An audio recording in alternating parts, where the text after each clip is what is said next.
ہر قسم کے روحانی جسمانی مسائل اور وظائف کے لیے پیر اقبال قریشی چینل کو سبسکرائب کریں۔ ونصلی ونسلم علی رسولہ الکریم، اما بعد فاعوذ باللہ من الشیطان الرجیم، بسم اللہ الرحمن الرحیم۔ وضرب اللہ مثلا قریۃ کانت آمنۃ مطمئنۃ یاتیہا رزقها رغدا من کل مکان فکفرت بانعم اللہ فأذاقها اللہ لباس الجوع والخوف بما كانوا يصنعون۔ صدق اللہ العظیم۔ اللہ رب العزت نے قرآن پاک کی ان آیات کے اندر رزق کی لینے کی ایک تاثیر اور طاقت رکھی ہے کہ اگر کوئی آدمی جس کی زندگی میں رزق کی کمی ہو تو وہ اگر ان آیات کو حکمت اور ترتیب کے ساتھ پڑھ لے، اللہ تعالیٰ اسے حلال مال وافر مقدار میں عطا فرمائیں گے۔ تھوڑا مال ہے، نوکری میں تھوڑی تنخواہ ہے یا کاروبار کم ہے تو اللہ تعالیٰ اس کو برکت کے ساتھ بڑھا دیں گے۔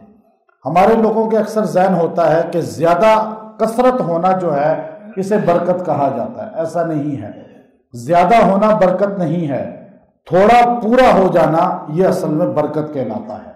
تو اس لیے اللہ رب العزت نے حلال رزق کی یہاں پہ ذمہ داری بھی لی ہے اور اس کے بارے میں بتایا کہ رزق حلال جو ہے وہ صرف آپ کھا سکتے ہیں، اور یہ بتایا کہ جو آدمی اللہ کی ناشکری کرتا ہے، کفران کرتا ہے، اللہ تعالیٰ دیا ہوا رزق اس سے لے لیتے ہیں واپس۔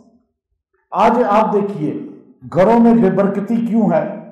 اس آیت کو میں ترجمہ کروں گا لیکن پہلے آپ اس کا خلاصہ سنیں کہ ہمارے گھروں میں ناشکری بہت زیادہ ہے۔ مرد اتنی ناشکری نہیں کرتے جتنی عورتیں کرتی ہیں۔ عورت کو اگر کوئی پوچھ لے کہ آپ کا کیسے وقت گزر رہا ہے، بس جب سے اس گھر میں آئی ہوں عجیب تکلیف ہی دیکھ رہی ہوں، خوشحالی تو دیکھی نہیں ہے۔ بخاری شریف کی حدیث ہے، سرکار دو عالم صلی اللہ علیہ وسلم عید کی نماز کے لیے تشریف لے گئے۔ آپ نے فرمایا یا معاشر النساء، اسماء بنت امیس رضی اللہ تعالی عنہا جو حضرت جعفر طیار رضی اللہ تعالیٰ کی زوجہ تھی، وہ راویہ ہیں اس حدیث کی۔ وہ فرماتی ہیں کہ نبی کریم صلی اللہ علیہ وسلم نے فرمایا اے عورتوں کی جماعت، عورتیں بڑی تعداد میں مسجد نبوی میں بیٹھی ہوئی تھی، تو آپ نے فرمایا کہ میں نے جہنم میں تمہیں بہت کثرت کے ساتھ دیکھا ہے، تم بڑی تعداد میں دوزخ میں جاؤ گی، مردوں سے زیادہ عورتیں دوزخ میں جائیں گی۔ یہ حدیث بتا رہی ہے، قرآن بھی بتاتا ہے، قرآن کی میں اشارہ دوں گا۔ لیکن عورتیں رونے لگی، یا رسول اللہ صلی اللہ علیہ وسلم ہم دوزخ میں زیادہ کیوں جائیں گی؟ فرمایا تم ناشکری زیادہ کرتی ہو، اپنے خاوند کی بھی، بیٹے کی بھی، بھائی کی بھی، ماں اور باپ کی بھی۔ عورتوں کے اندر ناشکری زیادہ ہوتا ہے۔ جس گھر میں عورت ناشکری ہوگی نا، اس گھر میں آپ 1 کروڑ روپیہ بھی مہینے کا لے جائیں تو برکت نہیں ہوگی، اور جس گھر میں عورت شکر گزار والی ہوگی تو آپ 10,000 بھی لے کے جائیں گے تو آپ کے گھر میں برکت ہوگی۔ اصل ناشکری سے اللہ نے یہاں بیان فرمایا کہ وبال کیا آتا ہے۔ لوگوں کو نہیں پتا اس بات کا، لوگ کہتے ہیں جی وظیفہ بتائیں، تعویذ دیں کہ گھر میں برکت آ جائے۔ اپنے گھر میں ناشکری ختم کرو، بچوں کی ناشکری، آج بہت بڑی تعداد ناشکری ہے، بچے ناشکرے ہیں، اپنے پاس سیمسنگ ہے، اس کے پاس آئی فون ہے، اور اپنے پاس 11 پرو میکس ہے، 11 جو ہے آئی فون ہے، تو دوسرے کے پاس 12 ہے، اس کے پاس 14 ہے، اس کے پاس 15 ہے۔ وہ تو بڑے لوگ ہیں، ان کے پاس 15 پرو میکس آ گیا، ہمارے پاس یہ چھوٹا سا موبائل ہے۔ یہ ناشکریاں، ہم ایسا لباس پہنتے ہیں، ہماری گاڑی ایسی ہے، ہمارا کمر گھر ایسا ہے، ہمارا کھانا ایسا ہے، فلاں کا ایسا ہے۔ یہ ناشکری جس گھر میں ہوتی ہے اس گھر میں آپ کبھی خوشحالی نہیں آنے دیکھیں گے، خوشحالی نہیں آئے گی۔ اللہ نے قرآن میں فرمایا، یہ آیت کریمہ دیکھیں، وَضَرَبَ اللَّهُ مَثَلًا، اور اللہ تمہارے سامنے بیان کرتا ہے ایک مثال۔ اب اللہ کو کیا ضرورت تھی مثالیں بیان کرنے کی؟ اللہ کو پتہ ہے یہ لوگ مثالوں کے بغیر سمجھیں گے نہیں، ان کو مثالیں دی جائیں گی تب ان کو سمجھ آئے گی۔ مکہ کا بندہ بھی دنیا پوری کا یہی مزاج ہے، اس کو سمجھانے کے لیے آپ کو مثال دینی ہوتی ہے، اور مثال بھی آپ کو ماضی میں جو ریئل چیز ہے اس کی دے، ہوائی قصے نہ سنائیں۔ اللہ نے ایک جو قصہ سنایا، وَضَرَبَ اللَّهُ مَثَلًا، اللہ تمہارے سامنے مثال بیان کرتا ہے، قَرْيَةً، ایک بستی کی، ایک بستی کی۔ اچھا، ایک ہوتا ہے دیہات، ایک ہوتا ہے قریہ۔ قریہ جو عربی میں کہتے ہیں نا، یہ شہر کو کہتے ہیں جو اچھا ڈیولپ ہوا ہو، جہاں لوگ اچھی حالت میں زندگی گزار رہے ہوں۔ تو یہاں قریہ کانت آمنہ، جہاں ہر طرف امن ہی امن تھا، امن ہی امن تھا، وہاں کوئی، وہاں کسی کو خطرہ نہیں تھا، جہاں پہ موبائل نہیں چھینے جاتے تھے، وہاں پہ عورتوں سے پرس نہیں چھینے جاتے تھے، وہ اغوا برائے تاوان نہیں تھا، وہ گاڑیاں اغوا نہیں ہوتی تھی، وہاں پہ جو ہے لوگوں کو مار دیا نہیں جاتا تھا۔ یہ سارے کام جہاں ہوتے ہیں وہ امن والا شہر ہوگا؟ امن والا تو نہیں ہے نا، امن والا وہ شہر تھا۔ اب آپ کا ذہن فوراً پاکستان کی طرف چلا گیا، میں نے یہ ساری جو باتیں بیان کی کہ یہ نہیں ہوتے تھے، یہاں ہوتے ہیں یہ سب چیزیں، تو یہ امن والا تو نہیں ہے۔ کیوں نہیں ہے ہمارا ملک امن والا؟ ہر دنیا کا ملک والا سوچے کہ میرا ملک امن والا کیوں نہیں ہے۔ اللہ اس آیت کو غور سے سمجھے، آپ کو سمجھ آ جائے گی۔ یہ آیت ہمارے اندر کی آواز ہے جو ہر مسلمان نہیں، ہر انسان کو سمجھنی چاہیے کہ میرے شہر میں امن کیوں نہیں ہے۔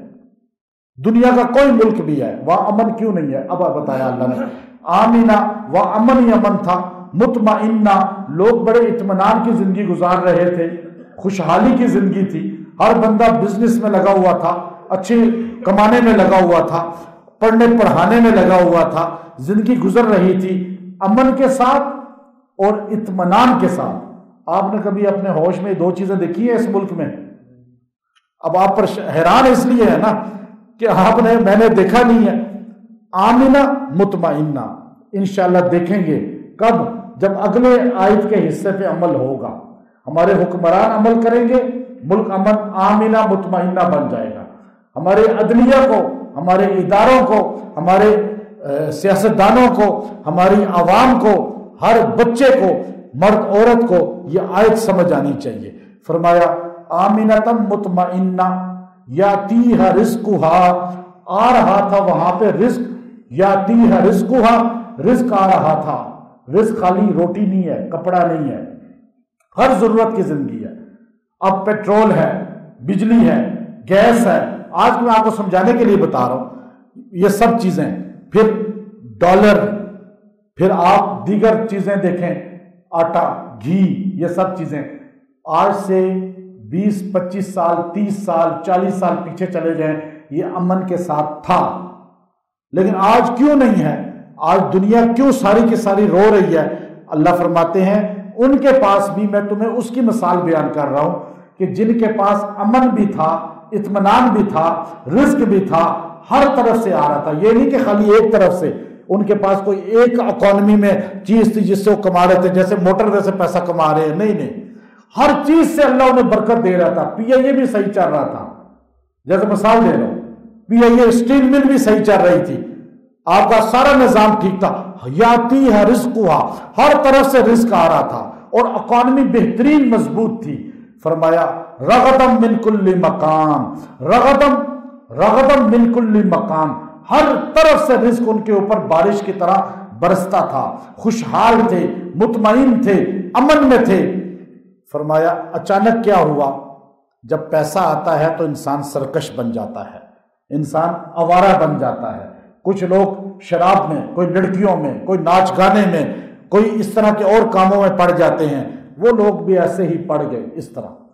فکفرت، انہوں نے ناشکری کر دی۔ فکفرت، امام قرطبی رحمۃ اللہ علیہ تفسیر قرطبی میں لکھتے ہیں، فکفرت، انہوں نے اللہ کے ساتھ شریک نہیں بنایا کسی کو، شریک تو بناتے تھے وہ، پھر بھی ان پہ امن تھا، کفر کرتے تھے پھر بھی امن تھا، اللہ کے غیر کو سجدہ کرتے تھے پھر بھی امن تھا، نماز نہیں پڑھتے تھے اس زمانے کے وہ لوگ، کیونکہ اس وقت اسلام آیا ہی نہیں تھا، یہ پرانی بات کی جا رہی ہے۔ لیکن ایک ان میں جب عیب آیا کہ انہوں نے معاشرے کے اندر بدعات، رسومات، فسق و فجور، آوارگی، ناچ گانا، ڈانس، میوزک، یہ چیزیں عام کر دی تو اور ناشکری شروع کر دی کہ یہ تو ہمارا ہے، اللہ نے ہمیں کیا دیا ہے، بس یہ بھی کم ہے، اور کم کہنا شروع کیا، اور پھر آپس میں لڑنے شروع ہو گئے، اس کے پاس زیادہ ہے میرے پاس کم ہے۔ جب یہ چکروں میں پڑے، ناشکری شروع ہوئی تو بِأَنْعُمِ اللَّهِ، اللہ کی نعمتوں کی ناشکری کی۔ دیکھیں اللہ نے نماز کا ذکر نہیں کیا یہاں، بے شک مسجدیں بھر جائیں، آپ کی اکانومی نہیں مضبوط ہوگی، آپ سارے کے سارے جو ہے وہ حج میں چلے جائیں، 40 لاکھ بندہ حج میں کھڑا ہو کر دعا کر رہا ہے، 40 لاکھ بندہ رمضان میں 27ویں رات کو کعبے کے سامنے کھڑا ہو کے رو کے دعا کر رہا ہے، 40 لاکھ بندہ مدینہ منورہ میں روضہ رسول کے سامنے ختم قرآن پہ رو کے دعا کر رہا ہے، پوری دنیا میں رمضان میں ختم قرآن میں رو رو کے دعائیں ہو رہی ہیں، لیکن اللہ کی مدد نہیں آ رہی۔ کیوں؟ اصل چیز چھوڑ دی ہے۔ اللہ کو ہماری نمازوں کی ضرورت نہیں ہے، نماز ہم اپنی ڈیوٹی سر انجام دیتے ہیں۔ اللہ کو ہمارے حج کرنے کی ضرورت نہیں ہے، ہمارے معاملات ٹھیک ہونے چاہیے۔ ہماری بندوں کے ساتھ معاملات خراب ہیں، اللہ کے ساتھ بھی خراب ہے، ہم جو ہے ناشکرے ہیں۔ ناشکری بڑی چیز ہے جو اللہ کے عذاب کو لاتی ہے۔ تو فرمایا فَكَفَرَتْ بِأَنْعُمِ اللَّهِ، انہوں نے اللہ کی نافرمانی شروع کر دی، ناشکری، نعمتوں کی ناشکری، کہ یہ کیا پکا ہے، یہ کیا پکایا ہے، یہ سالن کیا ہے، یہ گاڑی کیا ہے، یہ لباس کیا ہے، یہ گھر کیا ہے، بس وہیں سے آپ ڈاؤن ہونا شروع ہو گئے۔ جب آپ کو تھوڑا ملے آپ کے الحمدللہ، تھوڑا کھانا ملا الحمدللہ، جیسا لباس ملا الحمدللہ، یہ بچوں کو اور بیوی کو اور عورتوں کو اور مردوں کو جب گھروں میں یہ عادت پڑ گئی، سمجھ لیں آپ اللہ کی نعمتوں کے شکر گزار بنے، نعمتیں بڑھ جائیں گی، ورنہ یہ حال ہوگا۔ بِأَنْعُمِ اللَّهِ، اللہ کی نعمتوں کی ناشکری کی۔ فَأَذَاقَهَا اللَّهُ، اللہ کہتے ہیں پھر میں نے ان کو چکھا دیا۔ ذائقہ چکھتا ہے نا بندہ، اندر محسوس ہوتا ہے ذائقہ۔ سیب کا ذائقہ کیا ہے؟ اذاقہ، ذائقہ، یعنی آپ کو پتہ چلتا ہے کہ اندر تک آپ کو محسوس ہوتا ہے کہ اس کا یہ ٹیسٹ ہے۔ فرمایا میں نے ان کو چکھا دیا لباس الجوع، ان کو بھوک کا لباس۔ اچھا لباس تو کپڑے کا ہوتا ہے، اس کو بھوک سے کیا تعلق ہے؟ اب امام ابن کثیر رحمۃ اللہ علیہ لکھتے ہیں لباس اس کو کہتے ہیں جسم پورے کو چمٹ جائے، ڈھانپ لے اور انسان اس کے اندر چھپ جائے۔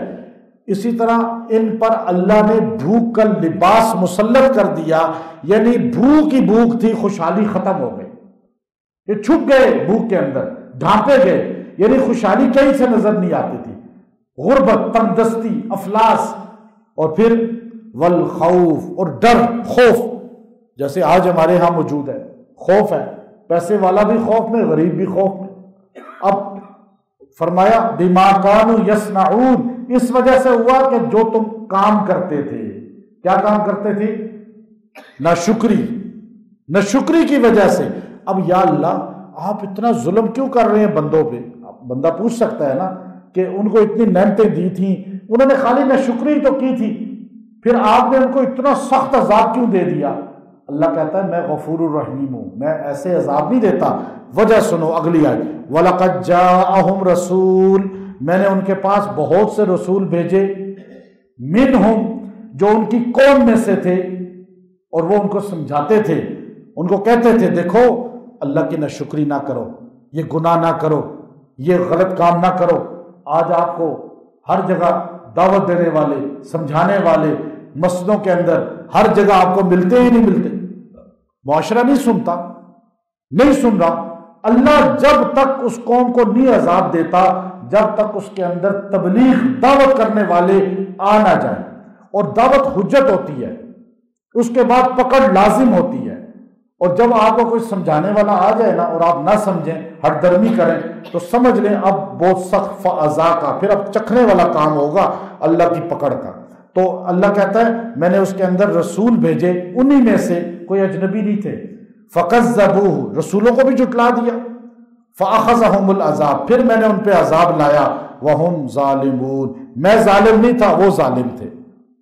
میں نے ان کو سمجھایا بھی، نبی بھی بھیجے، رسول بھی بھیجے، میں نے ان کو، پھر اللہ نے ایک جملہ کہہ کے پچھلی ساری بات کو گویا کہ سمیٹ لیا۔ آخری جملہ اللہ نے کہا فَقُلُوا، بس تم وہ کھاؤ مما رزقکم اللہ، جو اللہ نے تمہیں رزق دیا ہے، حلالا طیبا، جو حلال اور پاک ہے وہ کھاؤ، اس کے علاوہ کچھ نہ کھاؤ ورنہ اللہ کا عذاب آئے گا۔ واشکروا نعمت اللہ، اور اللہ کی نعمتوں کا شکر گزاری کرو، ان کنتم ایاہ تعبدون، اگر تم اس ہی کی عبادت کرتے ہو تو اللہ کی شکر گزاری کرو۔ یعنی عبادت کرنے والوں کو کہا گیا کہ شکر گزاری کرو۔ عورت نماز تو بہت اچھی پڑھتی ہے، مرد بہت اچھا پڑھتا ہے، قرآن بہت اچھا پڑھتا ہے، لیکن ناشکری کرتے ہیں، ناشکری۔ اس بات پہ اللہ نعمت چھین لیتا ہے۔ جس گھر میں ناشکری ہوگی اس گھر میں کبھی تنگی، افلاس، غربت ختم نہیں ہوگا، بیماریاں ختم نہیں ہوں گی۔ اب آپ اگر چاہتے ہیں آپ کے گھر میں تنگی، غربت، افلاس ختم ہو جائے، رزق وافر مقدار میں، تو یہ سورہ نحل کی جو آیت کریمہ ہے، آیت نمبر 114 140، آپ اس کو فَقُلُوا مِمَّا رَزَقَكُمُ اللَّهُ حَلَالًا طَيِّبًا، فَقُلُوا مِمَّا رَزَقَكُمُ اللَّهُ حَلَالًا طَيِّبًا، اس کو روزانہ آپ 33 بار پڑھ کے دعا کیا کریں۔ گھر میں عورتیں پڑھا کریں، مرد پڑھا کریں، بچے پڑھا کریں۔ جس گھر میں 33 بار روز یہ پڑھا جائے گا اس گھر میں رزق کبھی، غربت کبھی نہیں آئے گی، رزق کبھی کم نہیں ہوگا۔ اور جو بندہ روزانہ اس کو پڑھ کے دعا کرے گا اللہ اس کے رزق میں اضافہ کرے گا، شکر گزاری اسے عطا فرمائے گا۔ اور جس کے پاس رزق کی کمی ہو، ناشکری زیادہ ہو، تو وہ 70 بار 11 دن تک پڑھ کے سائد کو دعا کرے، اللہ اس کے گھر میں شکر گزاری کا مادہ پیدا کرے گا اور اس کے کاروبار میں، تنخواہ میں، ہر چیز میں اضافہ ہو جائے گا۔ وآخر دعوانا الحمدللہ رب العالمین۔